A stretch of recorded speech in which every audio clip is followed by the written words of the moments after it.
எல்லோருக்கும் வணக்கம். நான் உங்க தமிழ். குருட்சேத்திரம் கதையோட தொடர்ச்சி. ஆதித்யாவின் கூற்றில் சட்டென்று அவனை நிமிர்ந்து பார்த்த ஹர்ஷா புருவங்களை சுருக்கியவாறே யோசனையில் ஆழ்ந்து போகவும், தந்தைக்கு எதிரில் அமர்ந்தவன், எஸ் டாடி, அபிமன்யுவோட ஆளுதான் அந்த மதன். இன்ஃபேக்ட் அவனுடைய உண்மையான பேர் மதன் இல்ல, சந்தீப். அவனோட ப்ரொஃபஷனே ஹேக் பண்றதுதான். அபிமன்யு தான் இதை செஞ்சிருக்காங்கிறதுக்கு என்ன ப்ரூஃப் ஆதி? நிதானமாக கேட்ட தந்தையை கண்ட ஆதித்யா பொறுமையிழந்து அபிஷேக்கை திரும்பி பார்க்க, தமையனையே கூர்ந்து பார்த்திருந்தவனை கண்டவன் பின் தந்தையை நெருங்கி, டாட், நம்ம செக்யூரிட்டி அனாலிஸ்ட் உதவியால நம்ம சிஸ்டத்துல எந்தெந்த நேரத்துல மதன் லாகின் பண்ணியிருக்கான்னு பார்த்தோம். அவன் வேலைக்கு சேர்ந்ததுல இருந்தே நம்முடைய எந்த கம்யூனிகேஷன் டூல்ஸையும் பர்சனல் யூஸுக்கு உபயோகிக்கல. நம்ம கம்பெனி சார்பா அவனுக்கு கொடுத்த செல்போனை கூட அவன் உபயோகப்படுத்தல. பட் ஒரே ஒரு தடவை ஏதோ எமர்ஜென்சின்னு அவன் நம்ம ஆபீஸ்ல வேற ஒரு டிபார்ட்மெண்ட்டுக்கு போய் ஒரே ஒரு கால் மட்டும் பண்ணியிருக்கான். அதை கண்டுபிடிச்சு அவன் யாருக்கு போன் பண்ணியிருக்கான்னு பார்த்தோம். அந்த கால் அபிமன்யுவோட PA சூர்யாவுக்கு போயிருக்கு. கண்டிப்பா ஏதோ அவசரமான விஷயமா இருந்திருக்கணும். அவனுடைய பர்சனல் போன்ல ஏதாவது ப்ராப்ளம் இருந்திருக்கணும். அண்ட் ஆல்சோ அந்த நேரத்துல நம்ம பில்டிங்கை விட்டு வெளியே போக முடியாத வகையில அவன் சிக்கியும் இருந்திருக்கணும். அதனாலதான் வேற வழி தெரியாம நம்ம ஆபீஸ்ல இருந்தே கால் பண்ணியிருக்கான். அவனோட கெட்ட நேரம் நமக்கு நல்ல நேரம் ஆயிடுச்சு. அதை வச்சு அவனுக்கும் அபிமன்யுவுக்கும் இடையில இருக்கிற தொடர்பை கண்டுபிடிச்சிட்டோம். அது மட்டும் இல்லாம எங்களுக்கு தெரிஞ்ச நம்பிக்கையான சைபர் செக்யூரிட்டி எக்ஸ்பர்ட்டை வச்சு எந்தெந்த நேரத்துல எப்படி நம்ம தகவல்களை திருடி இருக்கான்னு அந்த மதன்னு ஆடிட் பண்ணினோம். அதுலயும் சில முக்கியமான விஷயங்களை கண்டுபிடிச்சிருக்கோம். நாங்க ஆஸ்திரேலியாவில இருந்தப்ப அவன் இங்க வேலைக்கு சேர்ந்திருக்கான். வேலைக்கு சேர்ந்த கொஞ்ச நாள்லயே அப்பர் மேனேஜ்மெண்ட்ல இருக்கிற 2 பேருடைய பாஸ்வேர்டை கண்டுபிடிச்சிருக்கான். அவங்க கிரெடென்சியல்ஸ் யூஸ் பண்ணி நம்முடைய டேட்டா அத்தனையும் மானிட்டர் பண்ண ஆரம்பிச்சிருக்கான். ஆனா அப்பவே அவன் அது வரைக்கும் இருக்கிற தகவல்களை திருடிட்டு போயிருக்கலாம். ஆனா நாங்க 2 பேரும் திரும்பி வரும் வர அவனை பொறுமையா இருக்கும்படி அவனுக்கு உத்தரவு வந்திருக்கணும். உண்மையில சொல்ல போனா ரொம்ப ரிஸ்கான ஸ்டெப் தான் இது. ஏன்னா எந்நேரம் வேணும்னாலும் அவன் பிடிபடலாம். இருந்தும் அபிமன்யுவோட கட்டளைப்படி அவன் இங்கேயே வேலை பார்த்து மேற்கொண்டு புது தகவல்களையும் சேர்த்து திருடி இருக்கான். சோ நாங்க 2 பேரும் இந்தியா திரும்பி வரவும் மதன் அப்ஸ்காண்ட் ஆயிட்டான்.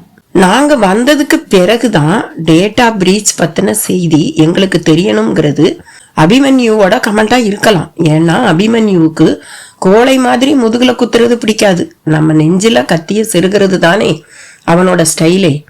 அதுதான் சரியான நேரமா பார்த்து செருகிட்டான். இப்ப அபிமன்யு கிட்ட நம்ம கம்பெனியோட clients data, stock details, employees information, financial details எல்லாமே இருக்கு என்றான் இறுக கடித்திருந்த பற்களின் இடையில் வார்த்தைகளை நெருக்கி துப்பியவாறே ஆதித்யா.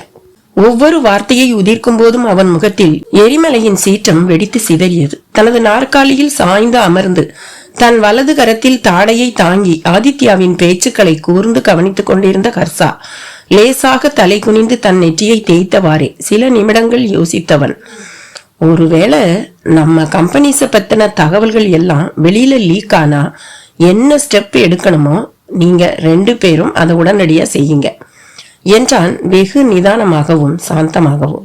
சரி என்று எழுந்த ஆதித்யாவும் அபிஷேக்கும் தந்தையின் அரைவாயிலை தாண்டும் முன்பு ஹர்ஷாவின் குரல் அவர்களுக்கு தடை போட்டது. அபிமன்யு உட்பட இவர்களின் யுத்தத்தின் வலிமை நாளுக்கு நாள் அதிகரித்துக் கொண்டிருக்கிறது. காழ்ப்புணர்ச்சியில் மூழ்கி கொண்டிருக்கும் இளையவர்களின் செய்கையால், நடவடிக்கைகளால் இந்திய அளவில் மட்டுமல்லாமல் பிற நாடுகளிலும் ரக்கை கட்டி ராஜகம்பீரமாக தலைமுறையாக பறந்து கொண்டிருக்கும் தங்கள் ஸ்தாபனங்களின் கொடி கீழே இறக்கப்பட்டு புழுதியில் புரளும் பேர் அபாயமும் காத்திருக்கிறது. ஒருவேளை இவர்களின் தீராத பகை மூவரில் எவருடைய விலை மதிப்பில்லாத உயிருக்கும் கூட உலை வைத்து விட்டார்.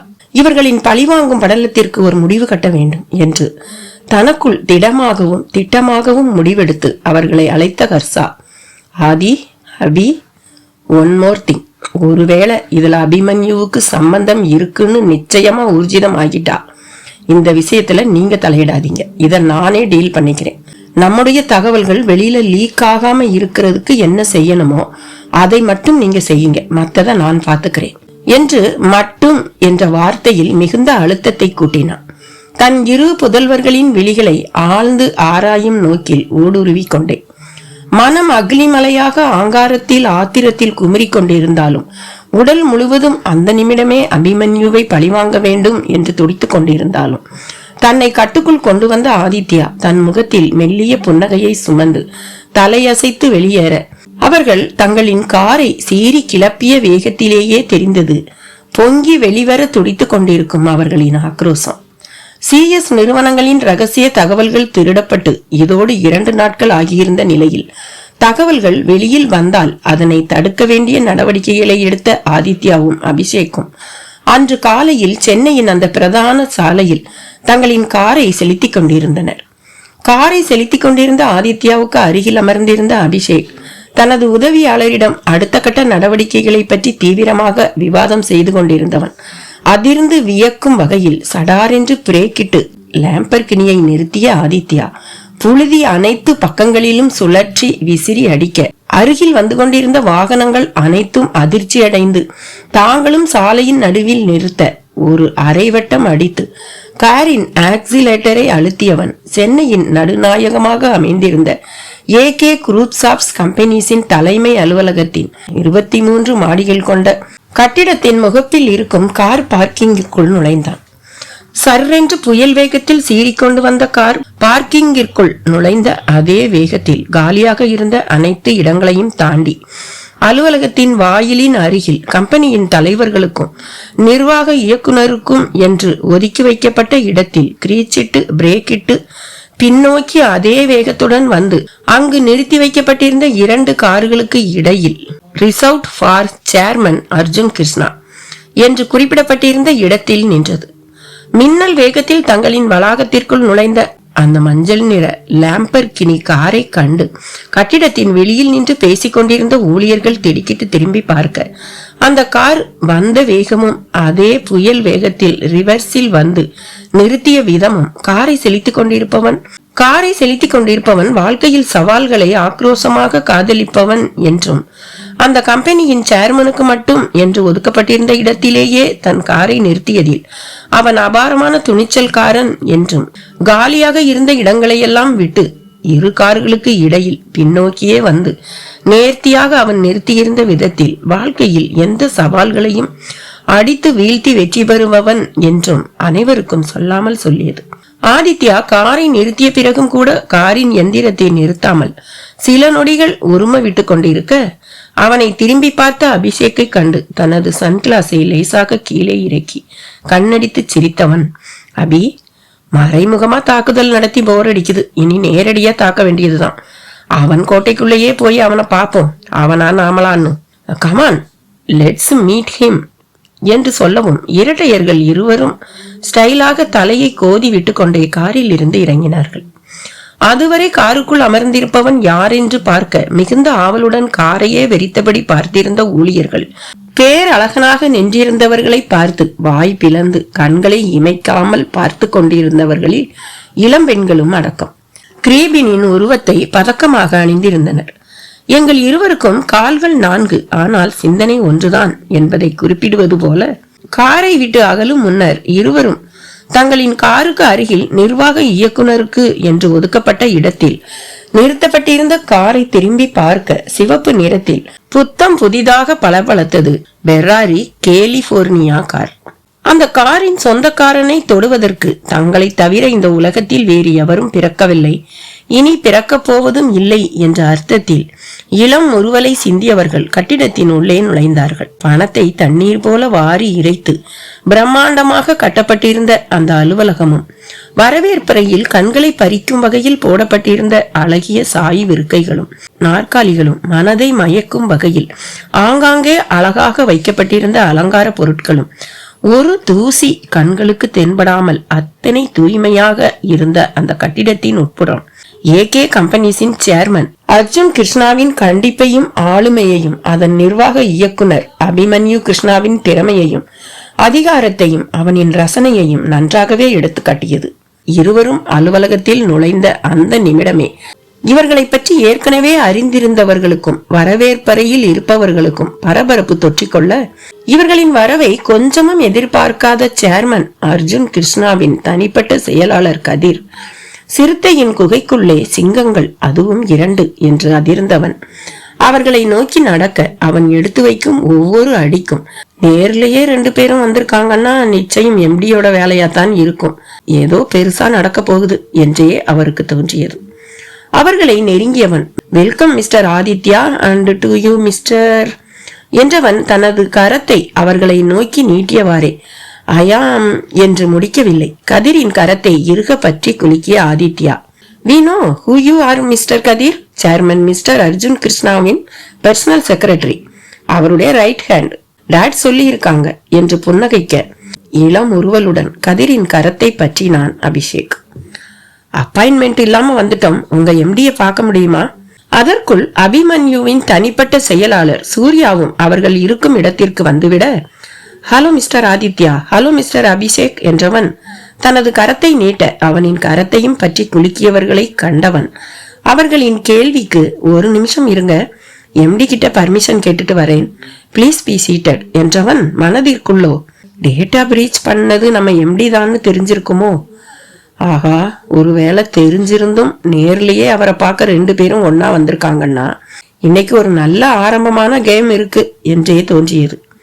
கதிரோடு சேர்ந்து அபிமன்யுவின் அறை இருந்த 2ஆம் தளத்திற்கு சென்ற சூர்யா அவன் அறை கதவை தட்ட அவனின் அனுமதி பெற்றவுடன் உள்ளே நுழைந்தவர்கள் அவன் தன் நாற்காலியில் சாய்வாக அமர்ந்து கணினியில் எதையோ டைப் செய்து கொண்டிருந்த விதத்தையும், தாங்கள் உள்ளே நுழைந்ததும் தங்களை நிமிர்ந்தும் பார்க்காமல் அமர்க்கலமாக அதிகாரத்தோடு அமர்ந்திருக்கும் விதத்தையும் கண்டு சில நொடிகள் அவனின் ஆளுமையான தோற்றத்தில், கம்பீரமான தோரணையில் அசந்து நின்ற கதிர், அப்பாவிற்கு தப்பாத பிள்ளை என்று வியந்து கொண்டே, சிஎஸ் குரூப் ஆஃப் கம்பெனிஸின் எம்டிஸ் ஆதித்யாவும் அபிஷேக்கும் வந்திருக்காங்க சார் என்று உதிர்த்த வார்த்தைகளில் விருட்டென்று திரும்பி கதிரை நோக்கினான் அபிமன்யு.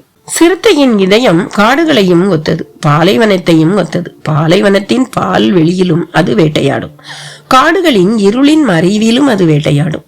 அது நம் அருகில் இருப்பது தெரிந்தால், அதன் பார்வை நம் மீது விழுந்திருக்கிறது என்று தெரிந்தால், உங்களின் தலையெழுத்து மாற்றி எழுதப்பட போகிறது என்ற அறிகுறியை போல அவனின் அக்னி தெரிக்கும் விழிவீச்சை காண முடியாமல் கதிரின் கண்கள் கூச தன்னையும் அறியாமல் ஒரு நொடி தன் கண்களை தாழ்த்தினான். ஒரு சில வினாடிகள் தாமதித்த அபிமன்யு, சரி அங்கிள், வர சொல்லுங்க என்று சொல்லவும் போட்டி போட்டுக்கொண்டு வெளியே வந்த கதிரும் சூர்யாவும் தங்களின் மூச்சை ஆழமாக இழுத்து விட்டு ஒருவரை ஒருவர் பார்த்து கொண்டனர். சார், அவரோட கண்ணை பாத்தீங்களா? சூரியனே இவரோட கண்ணை பார்த்தா ஓடி போய் மறைஞ்சுக்கிற மாதிரி இருக்குது சார் எனக்கு.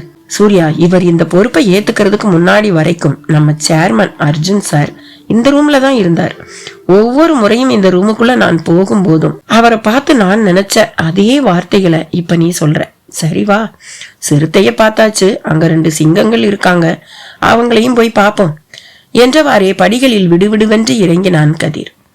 தாங்கள் வந்திருப்பது தங்களின் அசகாய சூர எதிரியின் கோட்டைக்கு என்று சிறிதளவு கூட அச்சமோ அல்லது கலக்கமோ இல்லாமல் அங்கு வரவேற்பறையில் அலட்சியமாக கால்களை நீட்டி அமர்ந்து முகம் முழுவதும் சிரிப்புடன் பேசிக் கொண்டிருந்த ஆதித்யாவையும் அபிஷேக்கையும் பார்த்து சூர்யாவிற்கும் கதிருக்கும் எதிரி நம்மை விட வலிமை குறைவாகவோ அல்லது சமமாகவோ இருந்தால் அவனுடனான போரை தவிர்க்க வேண்டும்.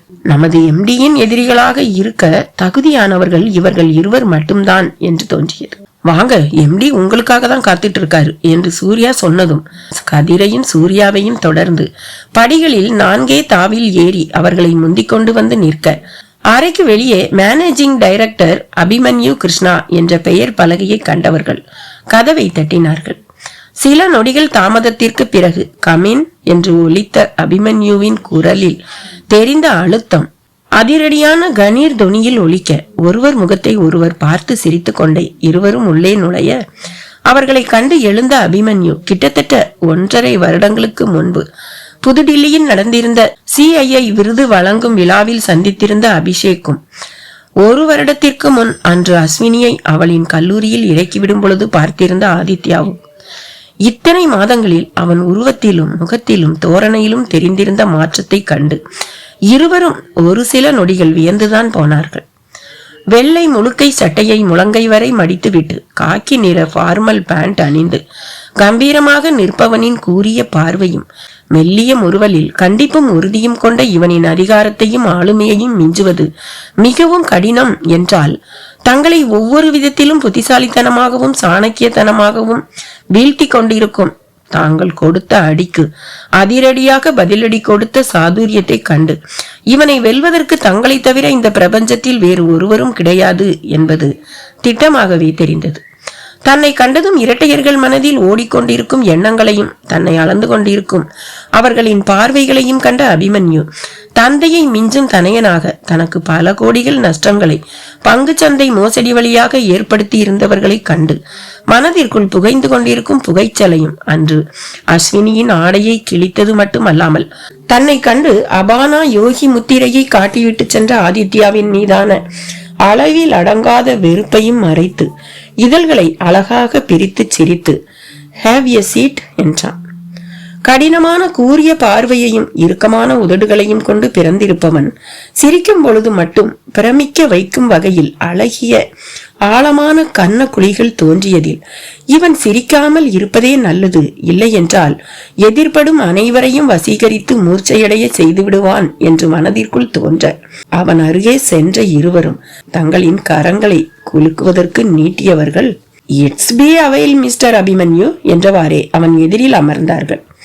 தங்களுக்கு இடையில் நடந்து கொண்டிருக்கும் யுத்தத்தில் களத்தில் ஒருவருக்கொருவர் ஆவேசமாக தொடுத்து கொண்டிருக்கும் போரில் தொழில் போட்டியாளரை போல அல்லாமல் பரம எதிரிகளைப் போல மோதிக்கொண்டிருக்கும் இத்தகைய மிகவும் அபாயகரமான சூழலிலும் தன்னை தைரியமாக சந்திக்க வந்திருக்கும் சகோதரர்கள் இருவரும் தனக்கு எதிரே நாற்காலியில் சாய்ந்து அலட்சியமாக அமர்ந்திருப்பதை கண்டு மனதிற்குள் மெச்சியவாறே அவர்களை அளவெடுத்தது அபிமன்யுவின் வேங்கை விழிகள். You do guys want to drink something? Sure என்று இருவரும் ஒரே குரலில் கூறுவதை ரசித்த அபிமன்யு சூர்யாவை அழைக்கவும் உள்ளே நுழைந்தவனை கண்டு, one virgin Collins cocktail Aditya and one virgin bloody Mary for Abhishek என்றதும் ஒருவருக்கொருவர் தங்களின் புருவங்களை உயர்த்தி இறக்கி புன்னகைத்துக் கொண்டார்கள். We are impressed. எங்களோட ஃபேவரட் ட்ரிங்க்ஸ் பத்தி கூட தெரிஞ்சு வச்சிருக்கீங்க என்று சிரித்த ஆதித்யாவை பார்த்தவன் தானும் தன் நாற்காலியில் நன்றாக சாய்ந்து கால் மேல் கால் போட்டு அமர்ந்து, okay it's your turn now என்றான் அபிமன்யு.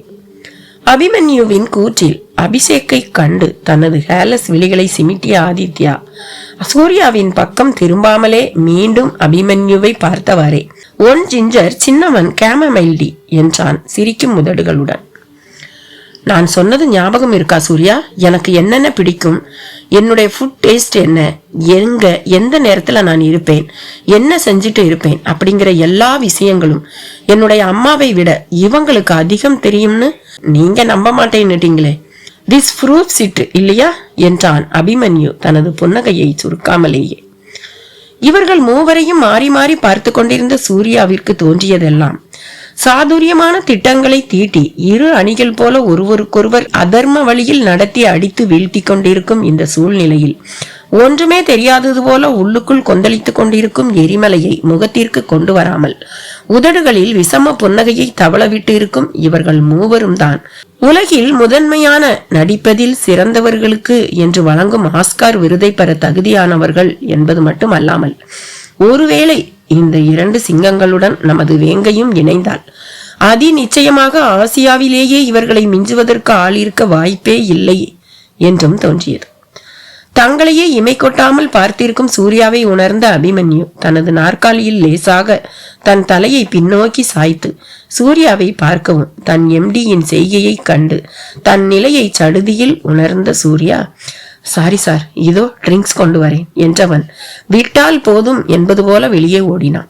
அவன் சென்றதும் இருவர்களின் பக்கம் திரும்பிய அபிமன்யு ஆதித்யாவின் விழிகளை கூர்ந்து பார்த்தவன், I have always wanted to say this mister Aditya, I have a very beautiful hairless eyes. hairless eyes இருக்கிறவங்க எந்த ரிஸ்கையும் எடுக்க தயங்க மாட்டாங்க, கூர்மையான புத்தி உடையவங்கன்னு கேள்விப்பட்டிருக்கேன் என்று முறுவலித்தான். அப்சல்யூட்லி என்று மென்னகையை பூத்த ஆதித்யாவை கண்டு ஒரு சில வினாடிகள் அவனின் ஆள் மனதையும் ஆராயும் வண்ணம் மௌனியானவன், சரி இப்ப சொல்லுங்க, என்ன திடீர் விசிட் என்றான் நிதானமாக. உங்களை பார்த்து ரொம்ப நாளாச்சு, அதான் when we were just passing by your building, சட்டுன்னு ஒரு யூட்டன் போட்டாச்சு என்றவர்களை கூர்ந்து பார்த்த அபிமன்யு சாய்வாக அமர்ந்திருந்தவன் சற்று முன்னோக்கி தனது மேஜையின் மீது இருந்த சதுரங்க பலகையில் தந்தை எவ்வளியோ தனையின் அவ்வளி என்பது போல காய்களை நகர்த்த துவங்கினான்.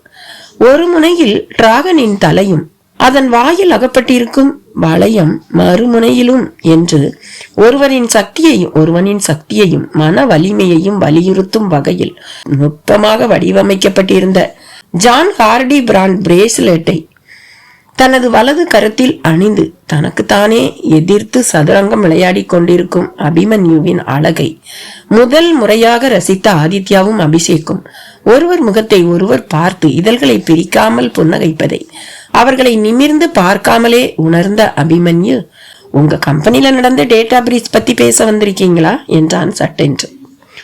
இன்னும் தனது இதழ்களில் தவழ்ந்த புன்னகை மாறாமலே சதுரங்கத்தில் ஒவ்வொரு காயையும் அவன் நகர்த்தி கொண்டிருப்பதையே பார்த்து கொண்டிருந்த அபிஷேக் சில நொடிகள் நிதானித்து, அதுக்கு எப்படி பதிலடி கொடுக்கறதுன்னு எங்களுக்கு தெரியும், அதுக்காக எல்லாம் நாங்க நேர்ல வரமாட்டோம், as we said we were just passing by என்றான்.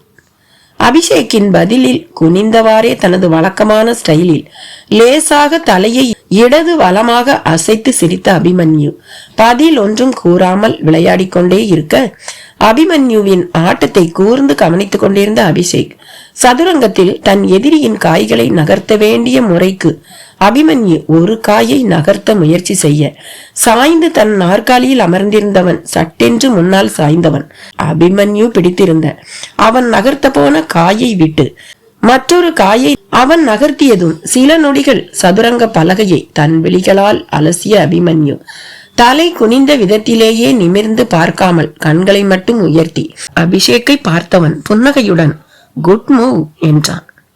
குருவை மிஞ்சும் சிஷ்யர்கள் போல தங்களின் தந்தைகள் பாய்ந்தது 8000 அடிகள் என்றால் அவர்களின் புதல்வர்கள் பாய்ந்து கொண்டிருப்பது 80,000 அடிகள் என்பது போல இருந்தது அந்த காட்சி. அவன் சொல்லி முடிக்கவும் அவர்களுக்கு வரப்பணித்த பானங்கள் வரவும் குடித்து முடித்தவர்கள் ஓகே நாங்க கிளம்புறோம் என்று எழுந்தனர். தானும் அவர்களுடன் எழுந்து இரட்டையர்களின் கரங்களை மீண்டும் குலுக்கிய அபிமன்யு அவர்களின் விழிகளின் வழியே தனது பார்வையின் வீச்சை உள்ளே இறக்கியவன் அவர்களின் இருதயங்களையே பிளந்து விடுவது போல சில நொடிகள் ஆழ்ந்து நோக்க விடை பெற்றவர்கள் அவன் அறையை விட்டு வெளியே செல்லும் முன்னர் கதவிற்கு அருகில் நின்ற ஆதித்யா திரும்பி அபிமன்யுவை பார்த்தவன் புன்னகைத்தவாறே தனது இடது கண்ணை நளினமாக சிமிட்டியவன் சட்டென்று வெளியேற அபிமன்யுவிற்கு புரிந்து போனது இவர்களின் அடுத்த திட்டம் தயாராக இருக்கிறது என்று. அறையை விட்டு வெளியேறிய இருவரும் அதே வேகத்தில் படிகளில் இறங்க வரவேற்பறையை அடைந்தவர்களின் விழிகளில் தென்பட்டார்கள் அவர்களுக்கு நேர் எதிரே நடந்து வந்து கொண்டிருந்த அந்த மூவர் அடங்கிய குழு. அவர்களை கண்டதும் ஏதோ பொறி தட்ட அபிஷேக்கின் கரம் பற்றிய ஆதித்யா, அபி ஜஸ்ட் எ மினிட், இங்கேயே வெயிட் பண்ணு, வந்துடுறேன் என்றவன் மூவரையும் கூர்ந்து பார்த்து கொண்டே அவர்களை நோக்கி விடுவிடுவென்று நடந்தவன் அவர்கள் மின் தூக்கியில் நுழையும் முன் ஹாய் என்றவாறே அவர்கள் உள்ளே நுழைவதை தடுத்து நிறுத்தினான். ஐயம் சாரி, நீங்க எங்கேயோ அவசரமா போற மாதிரி இருக்கு. ஐயம் வேண்டுமென்றே வர்தன் என்ற குடும்ப பெயருடன் இணைந்த தனது இயற்பெயரை கூறாமல் பொய்யுரைத்தவாறே அவர்கள் மூவரின் கரங்களையும் பற்றி குலுக்கினான். தன்னை அறிமுகப்படுத்திக் கொண்டவனின் பார்வையில் அவர்களின் சட்டையில் மாட்டியிருந்த அடையாள அட்டை விழுந்ததுமே தான் பல அடிகள் தூரத்தில் இருந்தே அவர்களை யார் என்று கணித்தது உறுதியானது. குறியீட்டு சொற்களால் மறைக்கப்பட்டிருக்கும் தங்கள் நிறுவனத்தின் ரகசிய தகவல்களை அசல் குறியீடாக்கத்தின் மூலம் தகவல்களை வெளிக்கொணரும் நிறுவனத்தில் இருந்து அவர்கள் வந்திருக்கிறார்கள் என்பதையும் தெல்ல தெளிவாக புரிந்து கொண்டான். சாதாரண எளிய உரையில் அமைந்திருக்கும் தகவல்களை அர்த்தமற்றதாக தோன்றுகிற வகையில் மொழிபெயர்க்கும் செயலாகும். மறைகுறியாக்கம் என்பது காண்பவர்களின் பார்வைக்கு அர்த்தமற்ற மொழியாக தோன்றும் தகவல்களை நீங்களோ அல்லது உங்கள் கணினியோ புரிந்து கொள்ளும் வகையில் தெளிவாக மாற்றும் செயலாகும். உரையை மறைகுறியாக்க கீ குறியீடு தேவைப்படுகிறது. எனக்குன்னு சொந்தமா ஒரு சின்ன ஃபர்ம் வச்சிருக்கேன். டேட்டா பேஸ் சைஸ் எல்லாமே சின்னதுதான், ஆனா கொஞ்சம் செக்யூர்டா பண்ணலாம்னு பிளான் பண்ணிட்டு இருக்கேன் என்று அவர்களின் அவசரம் புரிந்தாலும் விடாமல் பேசியவன் இறுதியில் எவ்வளவு நாள் ஆகும் இந்த அளவு சைஸ் டேட்டாவை என்கிரிப்ட் பண்றதுக்கு என்ற கேள்வியுடன் முடித்தான். எங்களோட சாப்ட்வேர்ல சீக்கிரமே செஞ்சிடலாம் சார் என்று கூற துவங்கியவர்களின் விளக்கங்களை கூர்ந்து கவனித்துக் கொண்டிருந்தவன் மேலும் மேலும் கேள்வி கணைகளை தொடுக்கவும் அவனின் உருவத்தையும் உடையையும் தோரணையையும் கண்டு பெரிய இடத்தை சேர்ந்தவனாக இருக்கும் ஒரு நல்ல வாடிக்கையாளரை விட்டுவிட மனம் இல்லாமல் ஒருவர் முகத்தை ஒருவர் பார்த்து கொண்டே பதில் உரைக்க துவங்கினார்கள். ஓகே, அப்ப என்னுடைய டேட்டாவை நீங்க என்கிரிப்ட் பண்ணி முடிச்ச உடனே ஒருவேளை எனக்கு டீக்ரிப்ட் பண்ணணும்னா அதுக்கு எவ்வளவு நேரம் ஆகும்? அதாவது என்கிரிப்ட் பண்ணின தகவல்களை யாராலையும் படிக்க முடியாது, அது குறியீடுகளால மறைக்கப்பட்டிருக்கும் தானே, அதுக்குத்தானே என்கிரிப்ட் பண்றோம். ஒருவேளை நான் அதை படிக்கணும்னா டீக்ரிப்ட் பண்ணணும், அப்ப அதுக்கு பாஸ்வேர்டு வேணும். அந்த மாதிரி சூழ்நிலையில ஒருவேளை என்னுடைய டீக்ரிப்ட் கீயை நான் மறந்துட்டாலோ அல்லது தொலைச்சிட்டாலோ என்ன பண்றது? அந்த பாஸ்வேர்டை கண்டுபிடிக்க முடியுமா? கண்டுபிடிச்சிட்டா எவ்வளவு நேரத்துல முழு தகவல்களையும் வெளிப்படையா என்னால பார்க்க முடியும்? சாரி, நீங்க அவசரத்துல இருக்கீங்க, இப்ப போய் வழியில நிறுத்தி இவ்வளவு கொஸ்டின்ஸ் கேக்குறது தப்புதான். எனக்கு இந்த என்கிரிப்ஷன் டீக்ரிப்ஷன் பத்தி எல்லாம் அவ்வளவா தெரியாது, சும்மா படிச்சு தெரிஞ்சுக்கிட்டது தான். இந்த கேள்விகளுக்கு மட்டும் பதில் சொல்லுங்க. இன்னைக்கு ஈவினிங்கே நான் என்னோட கம்பெனி டீடைல்ஸோட உங்களை கான்டாக்ட் பண்றேன். ஏற்கனவே இதனை பற்றிய போதிய அளவு அறிவு இருந்தாலும் இந்த நிறுவனத்தை வைத்துத்தான் அபிமன்யு தங்களின் ரகசிய தகவல்களை தெரிந்து கொள்ளப் போகிறான் என்பதை அவர்களை பார்த்த நொடியே புரிந்து கொண்டதினால் அபிமன்யுவை வீழ்த்துவதற்காக தங்களுக்கு கொடுக்கப்பட்டிருக்கும் மணித்துளிகளை கணக்கிடவே விவரங்களை கறந்து கொண்டிருந்தான் ஆதித்யா. தனது வினாக்களுக்கு அவர்கள் மூவரும் கூறும் பதில்களை உன்னிப்பாக கவனித்துக் கொண்டிருந்தவனுக்கு தங்கள் கைகளில் இருக்கும் நேரம் கொஞ்சமாகவே பட்டதும் அவர்களிடம் வணிக அட்டையை பெற்று கொண்டவன் விடை பெற்று தன்னையே வைத்த கண் வாங்காமல் பார்த்து கொண்டு நின்றிருந்த அபிஷேக்கிடம் வந்தவன் அவன் கரம் பற்றி விடுவிடுவென்று அழைத்து சென்றான் தங்களின் காரை நோக்கி. காரில் ஏறியவாறே, என்ன ஆதி, ஏன் இந்த அவசரம் என்று அபிஷேக் கேட்கவும், அபி நீ கவனிக்கலன்னு நினைக்கிறேன், அவங்க யாருன்னு தெரியலையா? கிரிப்டோ கிராஃபி கம்பெனில இருந்து வந்திருக்காங்க என்று அவன் சொல்லி முடிக்கவில்லை. அதுவரை பலவித யோசனைகளில் மூழ்கியிருந்த அபிஷேக் சடார் என்று அவனை திரும்பி பார்த்தவன், அப்போ அபிமன்யு இன்னும் நம்ம டேட்டாவை பார்க்கல என்று கூறவும் அவனை பார்த்து இதழ்கள் விரித்து சிரித்த ஆதித்யா விற்றென்று சீறி கிளப்பினான் தங்களது லேம்பர் கனியை. அடுத்த அரை மணி நேரத்திற்கு ஜெட்டு வேகத்தில் காரை செலுத்தியவன் தங்களின் அலுவலகத்தை அடைந்ததும் சில வினாடிகள் தீவிர யோசனையில் இருப்பது போல காரை விட்டு இறங்காமல் அமர்ந்திருந்தவன் மெல்லிய குரலில், அபி நீ ஆபீஸுக்கு போ, எனக்கு கொஞ்சம் வேலை இருக்கு, நான் வந்துடுறேன் என்றான் தன் சகோதரனின் முகத்தை திரும்பி கூட பார்க்காமல். தன் உடன் பிறந்தவன் இவ்வாறு தன் கண்களை நேருக்கு நேர் பார்க்காமல் பேசுகிறான் என்றால் அவன் ஏதோ அபாயகரமான வேலை செய்ய போகிறான் என்று அவனை பற்றி நன்கு புரிந்து கொண்டவனாக அதிர்ந்த அபிஷேக், ஆதி என்னடா செய்ய போற, நான் இல்லாம அப்படி எங்கடா போற என்றான் சந்தேகத்துடன். அவனை திரும்பி பார்த்த ஆதித்யா, அபி டேடு கிட்ட நம்ம 2 பேரும் அபிமன்யுவா பார்க்க போனோம்னு சொல்லிடாத, நான் கொஞ்ச நேரத்துல வந்துடுறேன் என்று சொன்னவன் அடிபட்ட சிங்கத்தின் ஆக்ரோஷத்துடன் அபிமன்யுவின் திட்டங்களை அடியோடு வென்றுவிடும் சூழ்ச்சியும் கிடைத்துவிட்ட வெற்றி களிப்பும் கலந்துவிட விடுவிடுவென்று காரின் கியரை மாற்றவும் இவனை தடுத்து நிறுத்துவது என்பது இயலாத காரியம் என்று அறிந்த அபிஷேக் காரை விட்டு இறங்கிய நொடியே லேம்பர்கினி காற்றை கிழித்து கொண்டு பறந்தது. கிரிஃபின் கழுகின் தலை, சிங்கத்தின் 4 கால்கள், உடல் 2, சிந்தனைகள் 1. டிராகன் விவேகமும் வேகமும் இணைந்த மிகுந்த சக்தி வாய்ந்த சீன ராஜதந்திரத்தில் 5வது இடத்தை ஆக்கிரமித்து இருக்கும் பிராணமிருகம். மிக வலிமையான ஆதிக்க குணத்தை அடையாளப்படுத்துகிற நான் விதிக்கும் விதிகள் என்று வெற்றி வரும் டிராகன் இனத்தைச் சேர்ந்தவன் தங்களின் பரம எதிரி என்று தெரிந்திருந்தும் யுத்த களத்தில் தங்கள் இருவருக்கும் எதிராக தங்களின் ஒன்றிணைந்த வல்லமைக்கு இணையாக போரிடும் சக்தி வாய்ந்தவன் அவன் என்று புரிந்திருந்தும் அவனை எதிர்ப்பதற்கும் அவனை வீழ்த்துவதற்கும் தயாராக எழும்பியிருக்கும் ஈடு இணையற்ற கிரீபின் இவர்கள். இறுதியில் கிரீபின் வெல்லுமா அல்லது டிராகன் வெல்லுமா?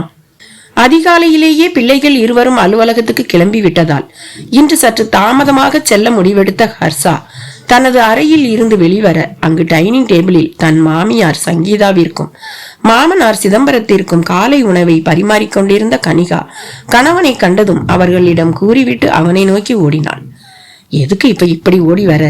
அதான் நானே வந்துட்டு தானே இருக்கேன். கணவனின் கடுமையான குரலில் வெளிவந்த கேள்வியில் சட்டென்று நடை தடைப்பட்டாலும் அவன் அருகில் வந்தவள், என்னங்க அத்தையும் மாமாவும் இப்பதான் ஏதோ டேட்டா லீக் அப்படி இப்படின்னு பேசிக்கிட்டு இருந்தாங்க. என்னாச்சுங்க? இதனால பெரிய பாதிப்பு வரும் போல இருக்கே. யார் இதை செஞ்சதுன்னு கண்டுபிடிச்சிட்டீங்களா என்றால் பதைக்கும் மெல்லிய குரலில்.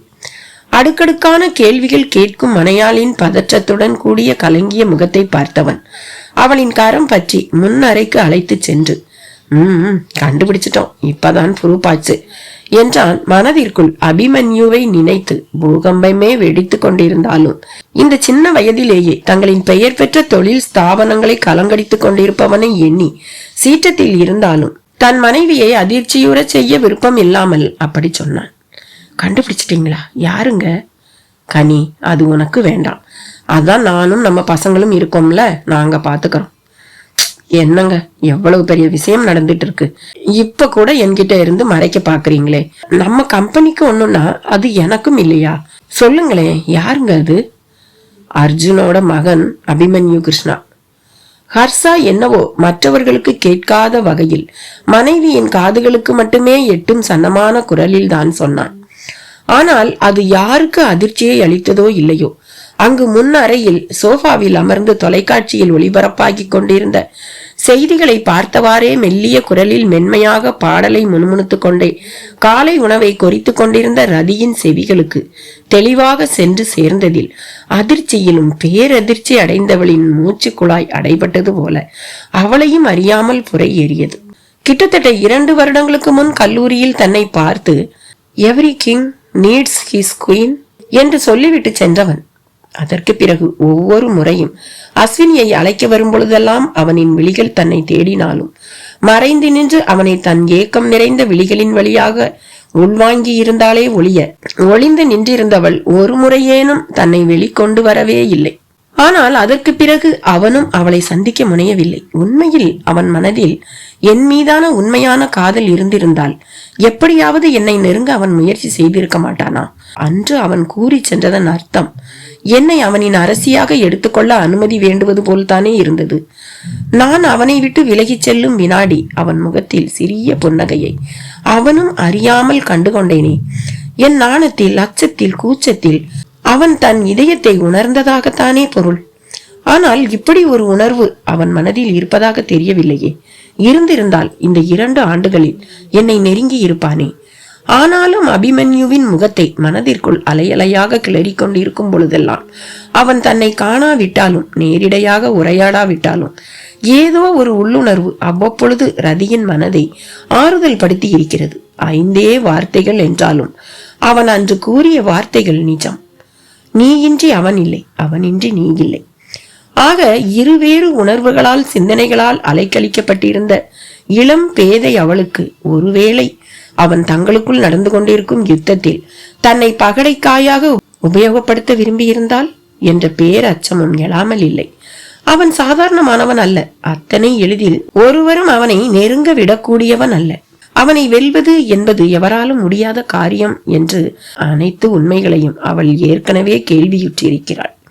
அது மட்டுமல்ல, எதிராளிகளை வீழ்த்துவதில் அவன் அர்ஜுனையும் மிஞ்சிவிட்டான் என்று தந்தை பல தடவை சொல்லுவதை கேட்டிருக்கிறாள்.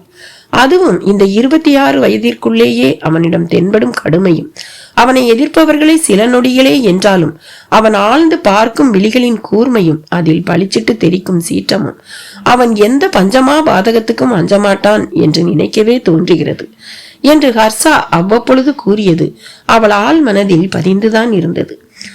ஆக அதிர்ச்சியோடு பேரதிர்ச்சியாக இன்றும் தந்தை அவனை பற்றி கூறுவதை கேட்டவள் அதற்கு மேல் உணவு தொண்டை குழிக்குள் இறங்க மறுக்க தனக்கு முன் இருந்து மேஜையில் வைத்திருந்த தண்ணீரை எடுத்து மடமடவென்று மூச்சு கூட விடாமல் குடித்து தன்னை ஆசுவாசப்படுத்தி கொண்டவளுக்கு தோன்றியதெல்லாம் ஒன்றே ஒன்றுதான். இவர்கள் மூவரும் ஒருவரை ஒருவர் வீழ்த்தி கொள்வதை பார்த்தால் தன் உடன் பிறந்தவர்களின் காதலும் தான் வெளிப்படுத்தாத காதலும் நட்டாற்றில் நின்று போகுமோ என்றுதான். மனைவியின் முகத்தில் அபிமன்யுவின் பெயரை கேட்டதும் தோன்றிய முகபாவங்களை கண்ட ஹர்ஷா அவளை தனது அலுவலக அறைக்குள் அழைத்து சென்றவன் கதவை தாளிட்ட அந்த நொடியே, என்னங்க, ஏங்க அந்த பையன் திடீர்னு இப்படி பண்ணிட்டான்? அப்படி என்ன நம்ம மேல அவனுக்கு கோபம் என்று சொன்னவாறே முகத்திலும் குரலிலும் பதற்றம் படர கேட்டான். அவளின் தோள் பற்றி நாற்காலியில் அமரச் செய்த ஹர்ஷா இனியும் இவளிடம் மறைக்க கூடாது என்று எண்ணி அவளுக்கு முன் இருந்த மேஜையில் சாய்ந்து நின்றவாறே துவக்கம் முதல் அபிமன்யுவிற்கும் தன் பிள்ளைகளுக்கும் இடையில் நடந்து கொண்டிருக்கும் யுத்தத்தை பற்றி விலாவாரியாக கூற கணவனின் வாயிலிருந்து உதிர்ந்த ஒவ்வொரு சொல்லும் கனிகாவின் இரத்த அழுத்தத்தை ஈர செய்ததில் உடல் முழுவதும் பரபரப்பு தொற்றிக் கொண்டதில் அவளையும் அறியாமல் ஏதோ ஒரு திகிலும் தீயது ஏதோ நடக்கப் போகிறது என்பது போன்ற உணர்வும் அவளின் இதயத்தை ஆட்கொள்ள துவங்கியது. என்னங்க, நம்ம ஆதியும் அபியுமா அப்படி செஞ்சாங்க? நம்ம பசங்களா? என்னால நம்பவே முடியலையேங்க. என்னங்க இது? நம்ம கம்பெனிக்கும் அவங்களோட கம்பெனிக்கும் மாமா காலத்துல இருந்தே போட்டி இருக்குன்னு எத்தனையோ தடவை சொல்லியிருக்கீங்க. நீங்களும் அர்ஜுன் அவங்களும் போட்டி போட்டுக்கிட்டு தான் எதையும் செய்வீங்க. ஆனாலும் நீங்க 2 பேரும் இப்படி தப்பான வழியில போட்டி போடலையே.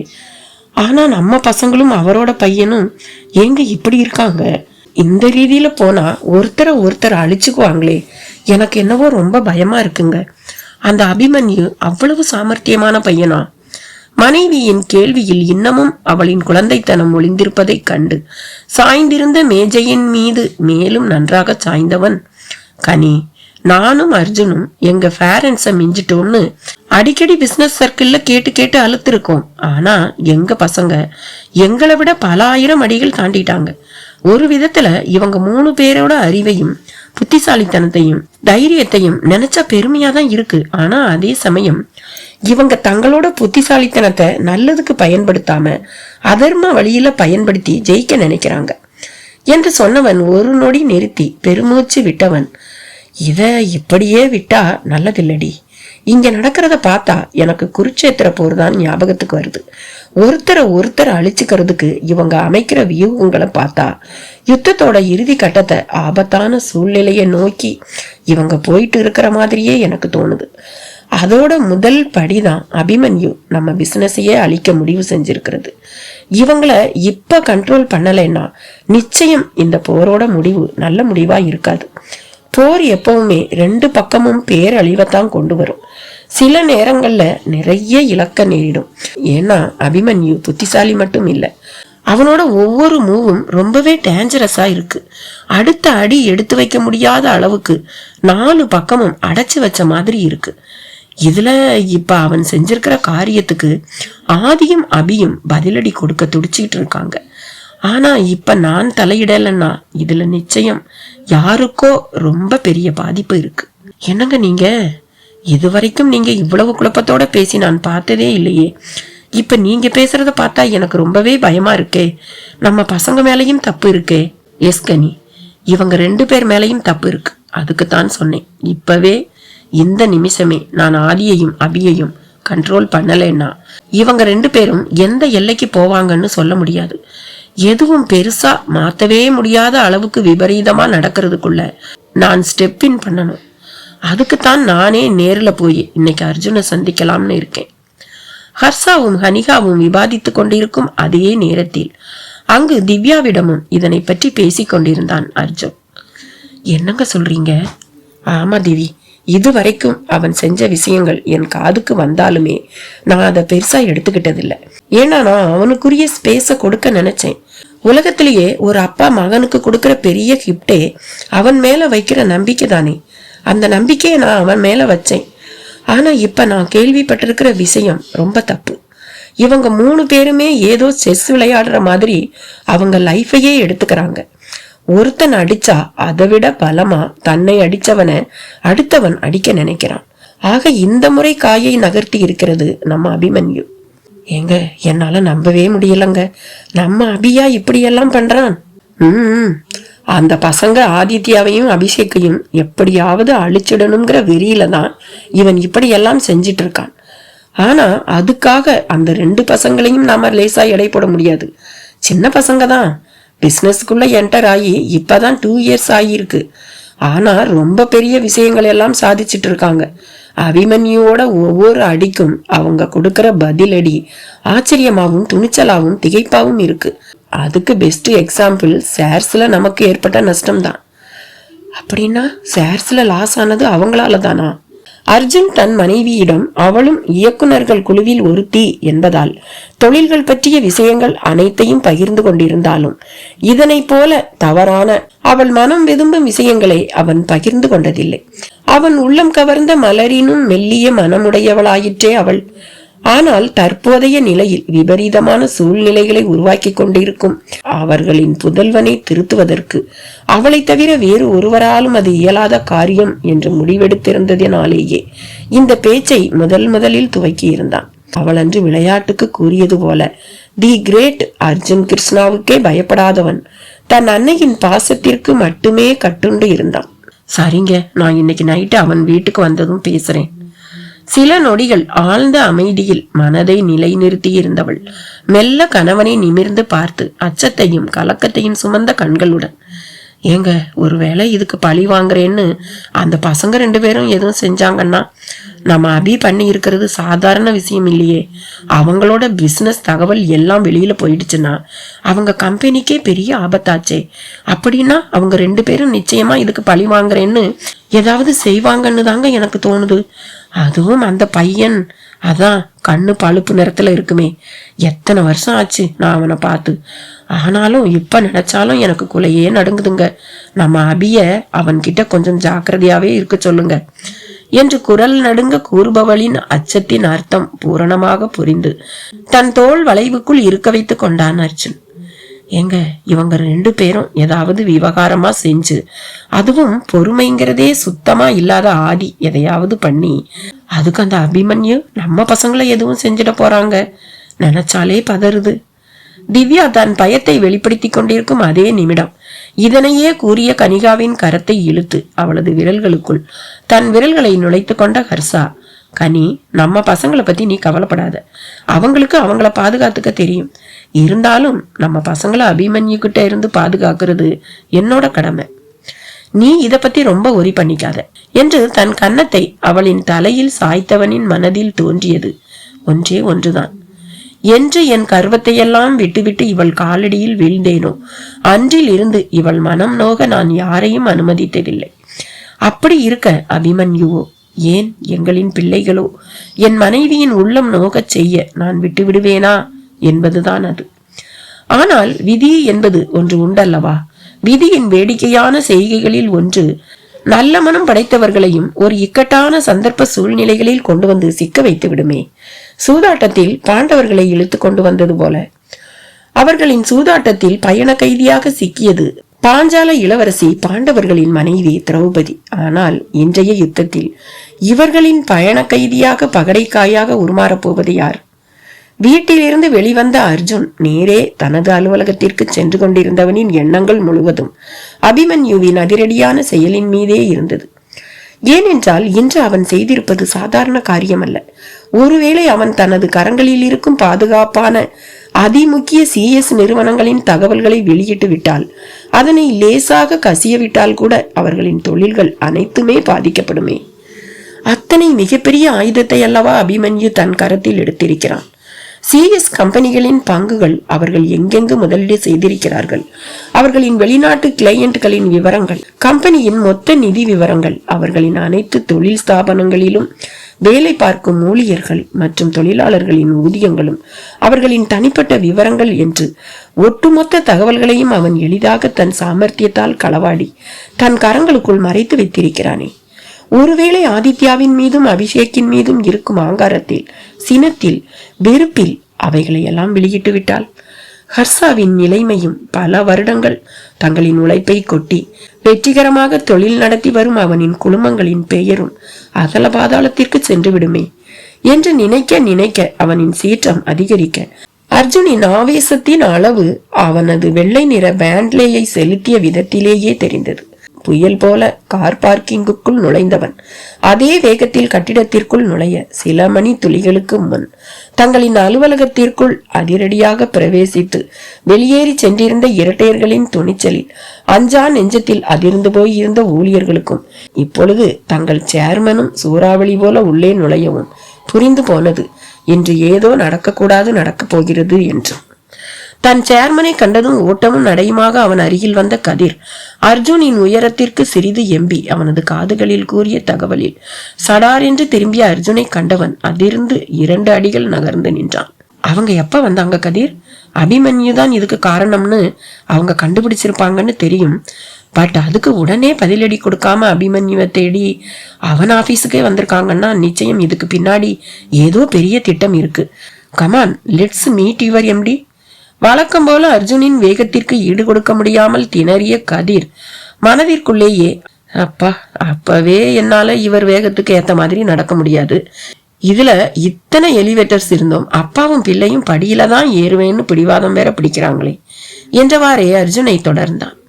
தன் அரை கதவை கூட தட்டாமல் மின்னல் போல உள்ளே நுழைந்த தந்தையை கண்ட அபிமன்யு எழவும் முற்படாமல் ஒரு சிறு புன்முறுவலை மட்டும் உதிர்த்தவன் அங்கு தன்னுடன் அமர்ந்திருந்த ரகசிய குறியீட்டுகளை பற்றி அறிந்த வல்லுநர்களான கிரிப்டோகிராபர்கள் மூவரிடமும் தனது ஆலோசனைகளை தொடர்ந்தான். அர்ஜுனை கண்டதும் அவன் யார் என்று வினாடி நேரத்திற்கும் குறைவாக புரிந்து கொண்டு வெடுக்கென்று எழுந்த கிரிப்டோகிராபர்கள் வெளியேற எத்தனிக்க, நான் உங்களை போக சொல்லலையே என்று அவர்களின் முகத்தை கூர்ந்து பார்த்தவாறே கூறிய அபிமன்யுவை திரும்பி பார்த்தவர்கள் மீண்டும் அர்ஜுனை பார்க்க அவர்களை பார்த்து தலையசைத்து வெளியே போக சொன்னவன் மகனுக்கு எதிரில் அமர்ந்தான். தந்தையின் முகத்தை சிறிய புன்சிரிப்போடு பார்த்திருந்த அபிமன்யு கொஞ்சமும் அசராமல், இன்னைக்கு என்ன ஏகப்பட்ட விசிட்டர்ஸ் வந்திருக்கீங்க, இப்பதான் ஆதித்யாவும் அபிஷேக்கும் வந்துட்டு போனாங்க, அடுத்தது நீங்க என்று குறும்பாக பேசவும் வார்த்தைகள் ஒன்றையும் உதிர்க்காமல் மௌனமாக அமர்ந்திருந்த அர்ஜுன் தன் மகனின் விழிகளில் கள்ளத்தனத்தோடு விஷமமும் கலந்து விளையாடி கொண்டிருக்கும் பார்வையை கண்டவன். ஃபார்வாட் அபிமன்யு? தந்தையின் கேள்வியில் வாய்விட்டு சிரித்த அபிமன்யு இன்னும் நன்றாக தன் நாற்காலியில் சாய்ந்தவன் கரங்கள் 2ஐயும் தனது தலைக்கு பின்னால் கட்டிக்கொண்டு, எதை பத்தி கேக்குறீங்க டாடி என்றான் புருவங்களை உயர்த்தியவாறே. நான் எதை பத்தி கேக்குறேன்னு உனக்கு புரியும். இப்பதான் ஆதித்யாவும் அபிஷேக்கும் வந்துட்டு போயிருக்காங்க. ஏற்கனவே நீ அவங்களுக்கு கொடுத்த அடிக்குதான் அவங்க பதிலடி கொடுத்தாங்க. அப்ப நமக்கு ஏற்பட்ட லாஸ் ரொம்ப ஜாஸ்தி. ஆனா உனக்கு கொடுக்கப்பட்ட காலத்தை விட மிக குறுகிய காலத்திலேயே நீ அதை விட 4 மடங்கா சம்பாதிச்சு உன் சாமர்த்தியத்தை நிரூபிச்சிட்ட. இந்த கம்பெனியோட சேர்மனா உன்னை பாராட்டுறேன். ஆனா அதுக்காக ஒரு தொழில் ஸ்தாபனத்தையே அவங்களோட ஒட்டுமொத்த பிசினஸ்களையே அழிக்கிறதுக்காக நீ இப்ப செஞ்சிருக்கிற விஷயத்த நான் சும்மா விட முடியாது அபிமன்யு. என்னால இனி உட்கார்ந்து உன் விளையாட்டுகளை வேடிக்கை பார்க்க முடியாது.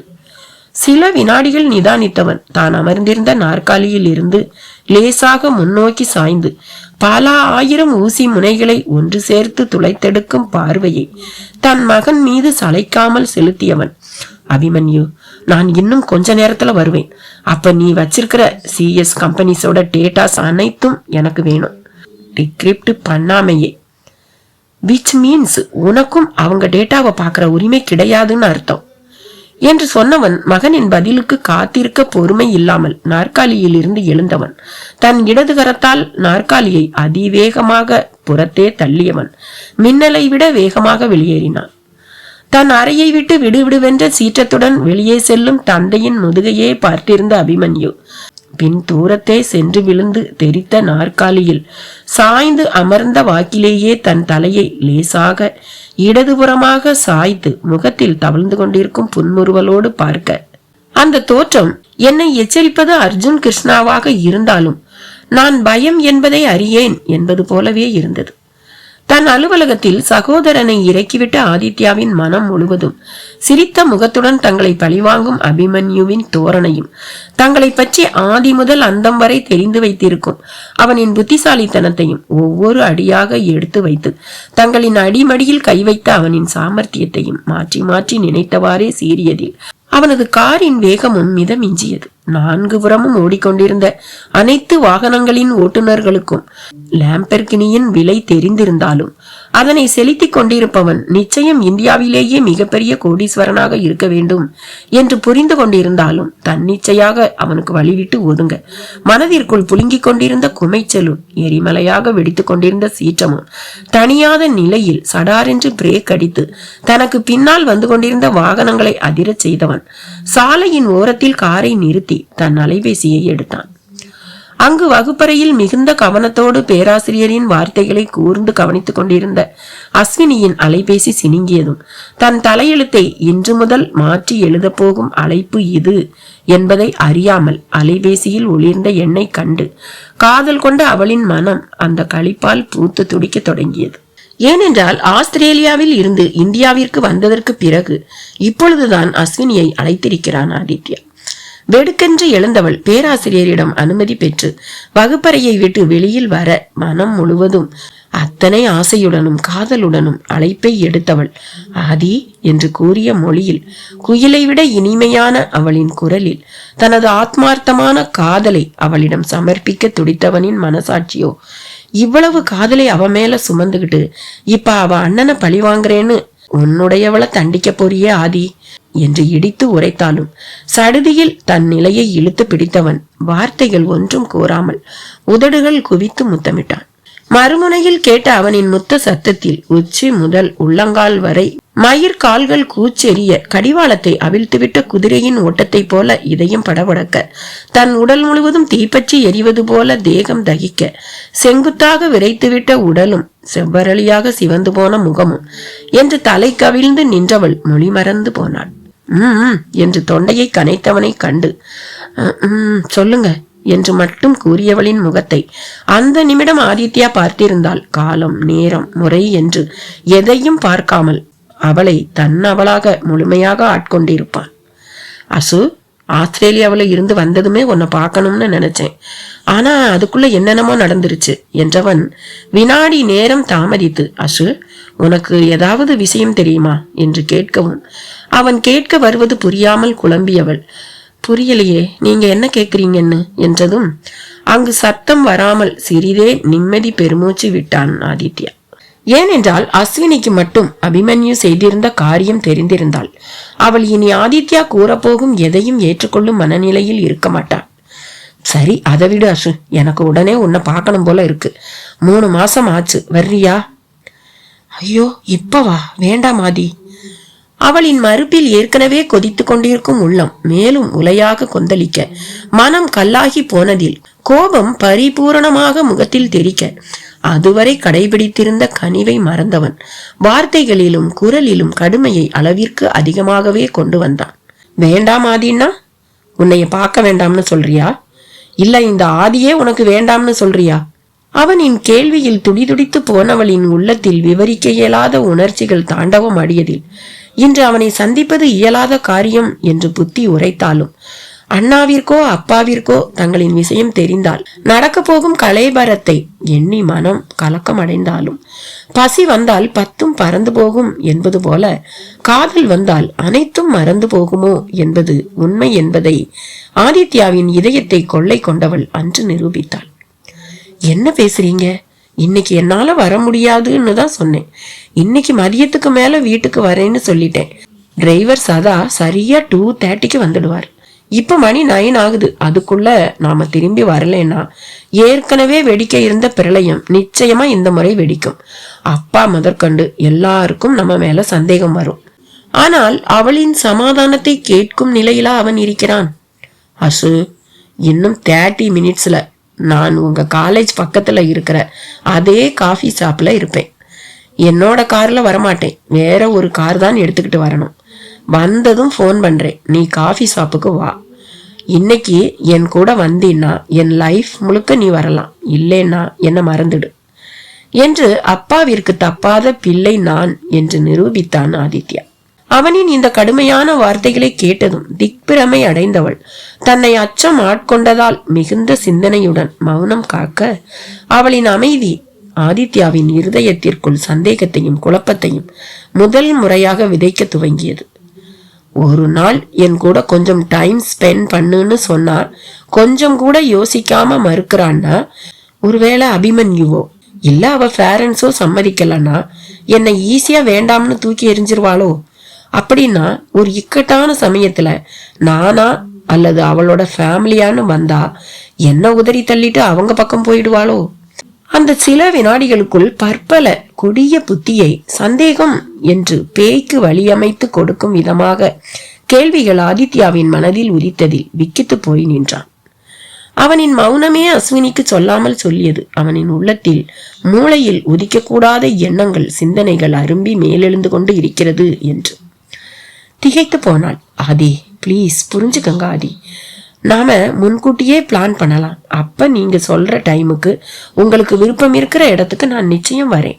ஆனா இப்படி திடுதுப்புன்னு கூப்பிட்டா எப்படி ஆதி என்று கொஞ்சம் குரலில் யாசித்தாலும் அத்தனை எளிதில் மலை இறங்குபவன் அல்லவே அவள் காதலன். ஏன் அன்னைக்கு திடீர்னு நீ கூப்பிடலையா? உங்களை உடனே பார்க்கணும்னு அழுத. எதுக்குன்னு ஒரு வார்த்தை கேட்டதுக்கு அவ்வளவு கோபம் வந்துச்சு உனக்கு. எனக்கு அப்ப இருந்த பிரச்சனைக்கு நடுவுலையும் நான் உன்னை வந்து பார்க்கலையா? இப்ப எனக்கு உன்னை பார்க்கணும்னு தோணுது. வான்னா வா. இல்ல ஆதி, இன்னைக்கு முடியாது. முக்கியமான கிளாஸஸ் வேற காலையில இருக்கு. சதா பிக்கப் பண்ண வந்ததுக்கு அப்புறம் நான் ஒருவேளை இங்க இல்லைன்னா அது நிச்சயம் அபிமன்யு அண்ணா காதுக்குத்தான் ஃபர்ஸ்ட் போகும். சொன்னா கேளுங்க. அவள் கூறிய வார்த்தைகள் அனைத்தும் ஆதித்யாவின் செவிகளுக்கு சென்று சேர்ந்ததோ இல்லையோ, அபிமன்யு என்ற வார்த்தை 10,000 வாட்ஸ் மின்சாரத்தை அவனின் செவி பறைகளின் வழியே ஆழமாக நேரே மூளைக்குள்ளே செலுத்தியது போல இருந்ததில் ஏற்கனவே கொந்தளித்து கொண்டிருந்தவன் மேலும் எகுண்டு எழ துவங்கினான். ஒரு நாள் என் கூட வர்றதுக்கே இப்படி பயந்தேன்னா அப்புறம் லைஃப் லாங் எப்படி என் கூட வரப்போறாசு? அவங்களுக்கு தெரியாம என் கூட ஓடி வந்துட போறியா? இல்ல இல்ல, ஒரு நாள் இல்ல ஒரு நாள் நம்ம லவ் அவங்களுக்கு தெரிய வரும்ல. அப்ப மட்டும் உன் அண்ணனும் அப்பாவும் சம்மதிப்பாங்கன்னு நினைக்கிறியா? ஒருவேளை அவங்க நம்ம மேரேஜுக்கு ஒத்துக்கலைன்னா என்ன மறந்துடுவியா? அப்படின்னா இட்ஸ் ஓகே அசு, இது ஒத்து வராது. பின்னாடி எல்லாருக்கும் தெரிஞ்சு அதுக்கப்புறம் கஷ்டப்பட்டு பிரியறதுக்கு இப்பவே பிரிஞ்சிடலாம். லெட்ஸ் பிரேக்கப் என்று சடார் என்று கூறியவன் அவளின் பதிலுக்கு கூட காத்திருக்காமல் சட்டென்று அழைப்பை துண்டித்தான். ஆனால் என்னதான் ஆங்காரத்திலும் அளவிட முடியாத சினத்திலும் அலைபேசியை அணைத்தாலும் ஆதித்யாவிற்கு தெரியும் அவளின் குணமும் தன் மீது அவளுக்கு இருக்கும் அதீத காதலும் அடங்காத பாசமும்.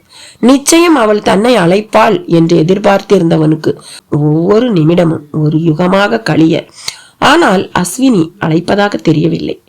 கொஞ்சம் கொஞ்சமாக அபிமன்யுவை பழிவாங்கும் தன் திட்டம் சிதிலமடைவது போல உணர்ந்தவன் காரை விட்டு இறங்கி ஆத்திரத்தில் நகத்தை வெடுக்கென்று கடித்து துப்பியவாறே அங்கும் இங்கும் நடக்க ஆதித்யாவின் மனம் குளிரும் வகையில் அளித்தாள் அவள். அவனது பேச்சில் ஆணை இருந்தது, அதில் அன்பும் கலந்து இருந்தது. உண்மையும் அப்பட்டமாக புலப்பட்டது. இதுக்கே பயந்தா அவர் தன்னோட காதலை வெளிப்படுத்தின அன்னைக்கே அவரை மறுத்து இருக்கணும். 3 வருடங்கள் கழித்து என்னை அழைத்து கொண்டு போய் முத்தமிட்ட போதும் என் மெல்லிய இதயம் அந்த முரடனை மீண்டும் மீண்டும் தேடத்தானே செய்தது. மனம் முழுவதும் அவர் மீது காதலை சுமந்து கொண்டு அவர் இல்லாமல் வாழ்வே இல்லை என்று முடிவு செய்த பிறகு அவரை சந்திக்க மறுத்தாள். அது எந்த விதத்தில் நியாயம் என்று உள்ளூரை எடுத்துக்கொண்டிருக்கும் முதரலை காதல் என்ற போர்வையை போட்டு மறைத்தவள் அவனின் கட்டளையை கடமையாக எண்ணி அவனை சந்திக்க ஒத்துக்கொண்டாள். இன்னும் சில நிமிடங்களில் தன் உடன் பிறந்தவனுக்கும் உடையவனாக ஆக போகிறவனுக்கும் இடையில் நடக்கும் ஆவேசமான ஆக்ரோசமான யுத்தத்தில் பகடை காயாக மாறப்போவதை அறியாமல் அவன் கூறியது போல தனது நண்பனின் காரை எடுத்துக்கொண்டு வந்தவன் அடுத்த 20 நிமிடங்களிலேயே காபி ஷாப்பிற்கு அருகில் காத்திருக்க சுற்றும் முற்றும் பார்த்தவாறே வந்தவளுக்கு தன் காரை பற்றிய விபரத்தை குறும் தகவலாக அனுப்ப காருக்குள் ஏறி அமர்ந்தவளை கண்ட ஆதித்யா சொக்குப்பொடி போட்டது போல வழக்கம் போல சொக்கித்தான் போனான். ரத்தினங்களில் அழகிய நிறம் மாணிக்கத்திற்கு உண்டு. மாணிக்க நிறத்தில் சுடிதார் உடுத்தி இருந்தவள் அதே நிறத்திலான துப்பட்டாவை பளிர் நெற்றியையும் வசீகரிக்கும் அழகிய விழிகளையும் மட்டும் வெளிக்காட்டுமாறு முகத்தின் மற்ற பாகங்களை மறைக்கும் விதமாக போர்த்தி இருந்ததில் கார் இருளை கிழித்து கொண்டு மயக்கும் அரைமதி போல தோன்றினாள் ஆதித்யாவின் அந்த அழகிய தேவதை.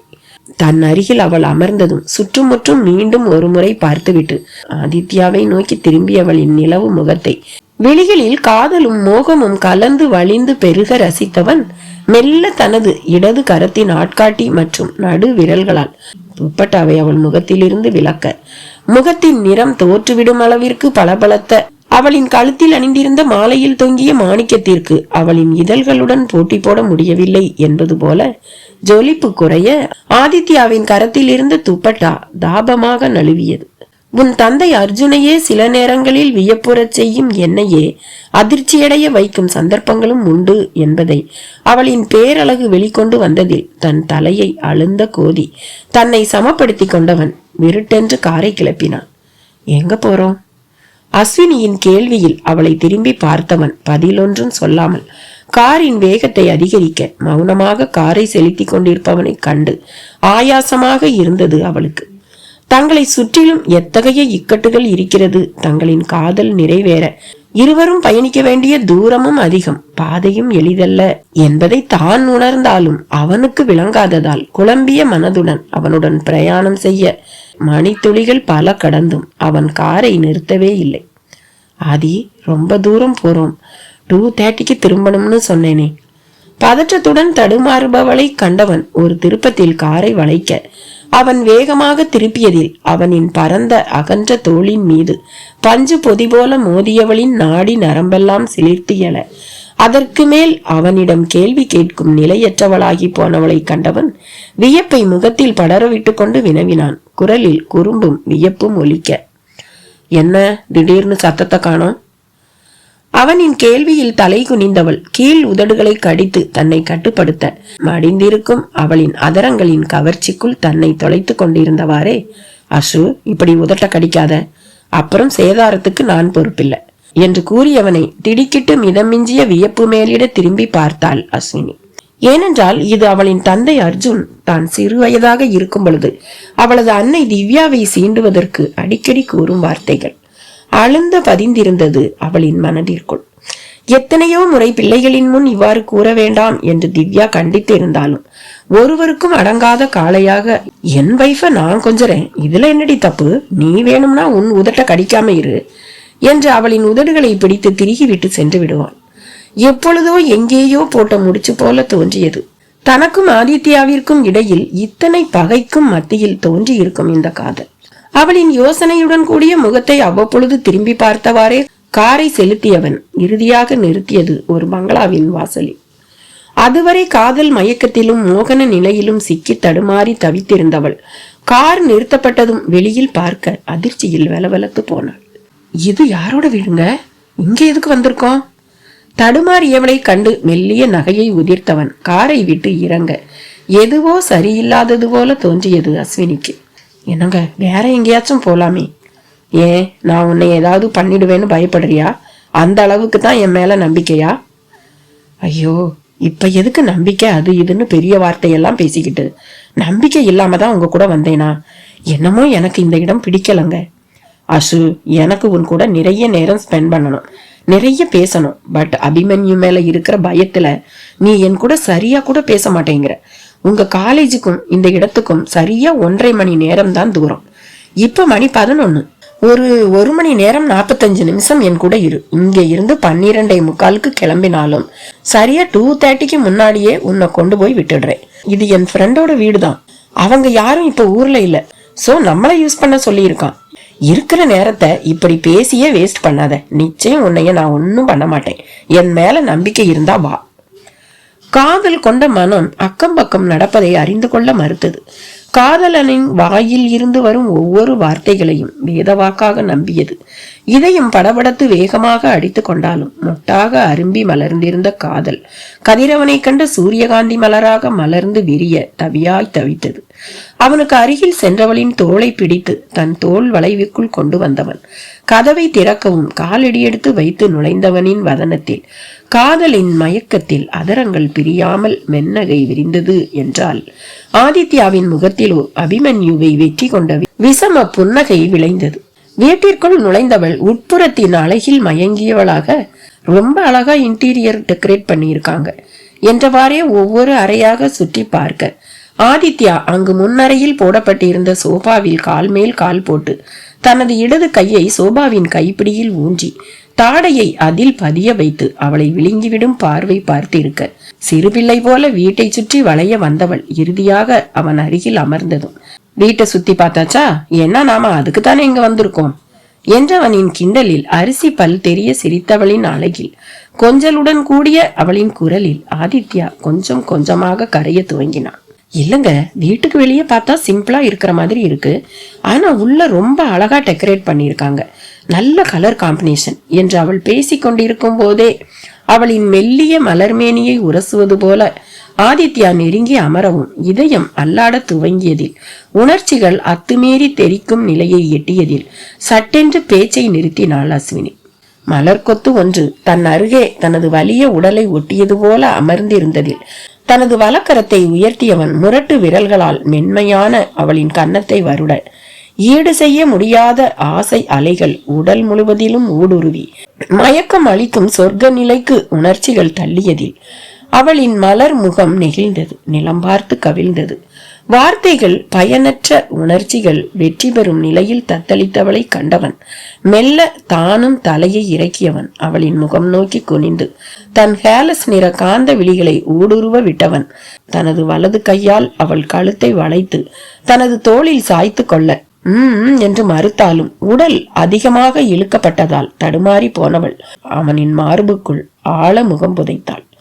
மனதோடு மனம் இணைந்த நிலையில், இதயத்தோடு இதயம் கலந்த நிலையில் இப்பொழுது வதனமும் ஆதித்யாவின் அகன்ற நெஞ்சினிற்குள் புதையுண்டு கிடக்க, அசு என்ற தாபத்துடன் அவளின் இடையை இறுக்கி பிடிக்கவும், மோகத்துக்கும் காதலுக்கும் இடையில் சிக்கி தவித்தவளின் பெண்மை சடாரென்று விழித்து கொள்ள, அவனின் ஸ்பரிசத்தில் தடம்புரள காத்திருக்கும் மனதிற்கும் தடதடத்து தாளம் தப்பி அடித்துக் கொண்டிருக்கும் இதயத்திற்கும் சட்டென்று கடிவாளம் போட்டவள் தன் மெல்லிய இடையில் விளையாடி கொண்டிருக்கும் அவனின் வலிய விரல்களை போராடி விலக்கியவாறே அவனை விட்டு மெல்ல தள்ளி அமர்ந்தாள். ஆதி, பிளீஸ் ஆதி, வேண்டாம். யூ பிராமிஸ் ஆதி, எதுவும் பண்ண மாட்டேன்னு சொல்லி இருக்கீங்க. சொன்ன வாக்கு தவறக்கூடாது. அவளின் ஸ்பரிசத்தினால் ஏற்பட்ட சலனத்தின் விளைவாக புற உலகை மறந்து வேறு உலகத்திற்கு சென்று கொண்டிருந்தவனுக்கு தனது கரங்களுக்குள் அசைந்தாடும் அவளின் பிஞ்சு விரல்கள் மேலும் ஏகாந்தத்தை கூட்ட, அவளின் மறுப்பு அனைத்தும் விழலுக்கு இறைத்த நீராக விரயமாகியது போல பிடித்திருந்த அவளின் கரங்கள் இரண்டையும் தனது அகன்ற இடதுகர உள்ளங்கைக்குள் அடக்கி கொண்டு வலது கரத்தால் அவளின் முகத்தில் கொத்தாக சிதறியிருக்கும் முடியை செவி மடல்களுக்கு பின்னால் செருகியவன் செந்தணலாய் மாறிக்கொண்டிருக்கும் செவ்வதனத்தை கண்களால் பருகியவாறே தன் விரல்களை அவளின் அதரங்களுக்கு இறக்கினான். அவனின் உறுதியான விரல்கள் தனது உதடுகளை தீண்டியதில் சித்த சுவாதீனத்தை அடியோடு தகர்த்தெறியும் உணர்ச்சிகளுக்கு தடை போட்டிருந்தவளின் தடையை அழகாக உடைத்தெறிந்தவன் தன் வசப்பட்டு கொண்டிருந்தவளை மேலும் நெருங்கி அமர்ந்தவன் அவளது கன்னத்தில் தன் மென் முத்தத்தை பதித்தான்.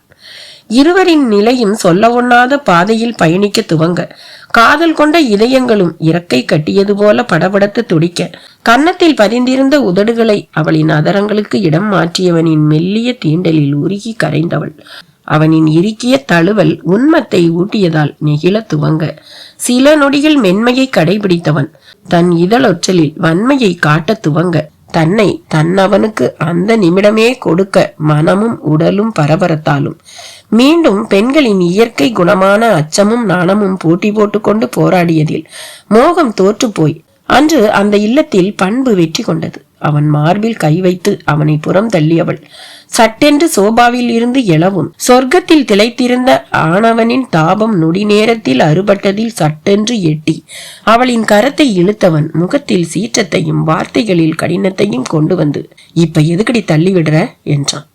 அவனின் கோபம் புரிந்தது. அவனின் ஏக்கத்தை அவளால் உணர முடிந்தது. ஆனால் காலமும் நேரமும் கனிய வேண்டுமே. ஆதி, வேண்டாம், இது தப்பு ஆதி, பிளீஸ். எதுடி தப்பு? அப்படி என்ன மத்தவங்க செய்யாத தப்ப நான் செஞ்சுட்டேன்? சொன்னா புரிஞ்சுக்கங்க ஆதி, கல்யாணத்துக்கு முன்னாடி இதெல்லாம் வேண்டாம். அசு, நான் என்ன உன்னை முழுசாவா எடுத்துக்க போறேன்? இதுக்கே வேண்டாம்னா எப்படிடி? இல்ல, வேண்டாம்னா விடுங்க. அபிமன்யுவை பழி வாங்குவதற்குத்தான் ஆதித்யா அவளை இங்கு அழைத்து வந்திருந்தாலும் அவனது திட்டம் அவளின் பெண்மையை முறைதவறி பறிப்பதல்ல. தன் எதிரில் அச்சத்தில் தனது கோபத்தின் சீற்றத்தில் அதிர்ந்து போய் நின்றிருப்பவளின் கெஞ்சலில் தன்னை இழுத்து பிடித்து சுதாரித்தவன் தானும் எழுந்து தலையை அழுந்த கோதி சமாளித்தவாறே, எம் சாரி அசு என்றான் தனிவான தொனியில். பரவாயில்லாதி, நாம கிளம்பலாமா? என்ன அசு, இப்பதானே வந்திருக்கோம், அதுக்குள்ள என்ன? அவனுடன் தான் தனித்து இருக்கும் ஒவ்வொரு நொடியும் தனது கட்டுப்பாடுகள் தகர்ந்து கொண்டிருப்பதை உணர்ந்தவளாக விரைவில் அந்த இடத்தில் இருந்து கிளம்புவதில் முனைப்பாக இருக்க, அடுத்து அவன் கேட்ட கேள்வியில் அவளின் இளகிய மனம் மேலும் மயங்கியது. அசு, காலையிலிருந்து ஒன்னும் சாப்பிடல, செம பசியா இருக்குடி, ஏதாவது குக் பண்றியா? உனக்கு சமைக்க தெரியும் தானே?